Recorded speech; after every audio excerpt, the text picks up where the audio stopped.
The Hague, a United Nations tribunal convicted Ratko Mladic, the Bosnian Serb former general, on Wednesday of war crimes, genocide and crimes against humanity in the slaughter of Bosnian Muslims during the breakup of Yugoslavia.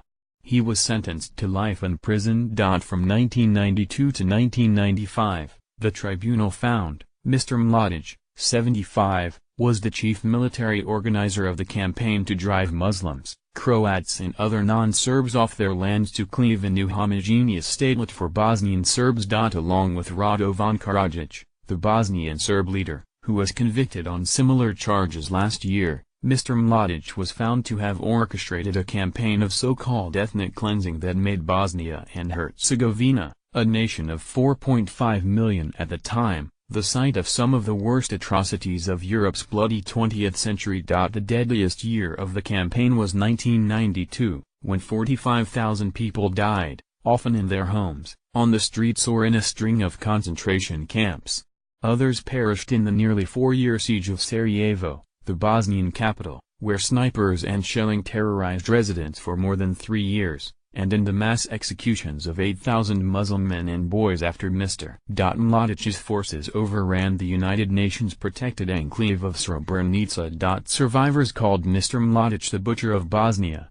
His defense lawyers argued that Mr. Mladic was largely following orders from politicians above him, and that any atrocities committed by his subordinates and militias were not done at his direction.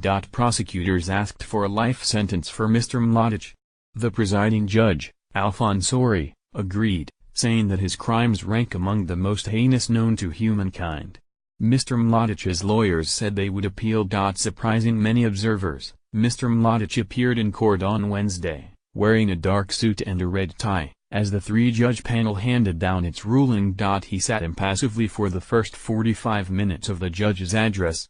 But after his lawyers requested a 5-minute break to allow him to go to the bathroom, Mr. Mladic did not reappear for almost an hour.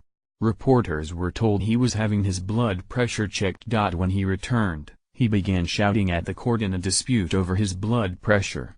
"You are lying, you are lying, you are lying," Mr. Mladic said to the judge. "I don't feel good." The judge ordered his removal, and guards grabbed him by both arms to take him out. Mr. Mladic was able to watch the rest of the proceedings on a screen elsewhere in the courthouse. The verdict reverberated throughout the court building in The Hague, where dozens of survivors of the bloodshed, many of them widows or refugees, filled the public gallery, while others watched from monitors set up by the tribunal or followed it online, and across Europe.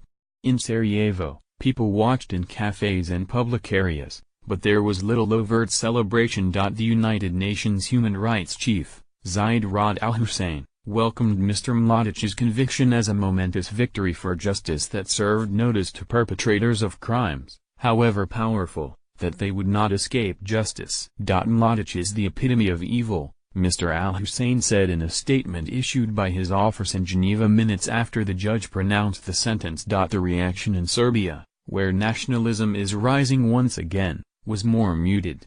Although no Serbian government has ever acknowledged that Srebrenica was genocide, the country has accepted the proceedings over the massacres to help pave the way for talks on eventually joining the European Union. I know tempers are boiling in the region, Aleksandar Vučić, the country's president, told reporters. He urged Serbs to not drown in the tears from past times and to focus instead on building the country and encouraging economic growth. The result was hardly in doubt, given the volume of evidence produced during the trial, which began in 2012. But citing his fragile health, Mr. Mladic's lawyers had urged that the verdict be postponed. Judges rejected those arguments, mindful, perhaps, of the case of Slobodan Milosevic, the former Serbian president who died in a prison cell in 2006 as his 4-year trial was drawing to a close. Mr. Mladic's case was the last major trial handled by the International Criminal Tribunal for the former Yugoslavia, which the United Nations established in 1993 in response to the atrocities. After one final appellate ruling, expected this month, the tribunal will close its doors. A small successor court will deal with pending appeals and the retrial of 2 former intelligence chiefs from Serbia. To varying degrees, Croats, Serbs and Bosnian Muslims, also known as Bosniaks, all committed atrocities during the 1991–95 violence that ensued after Slovenia, Croatia and Bosnia voted for independence from Yugoslavia. A number of Croats and Bosniaks were convicted by the tribunal. But the majority of trials involved Bosnian Serbs, because crimes in the name of Serbian interests and extreme national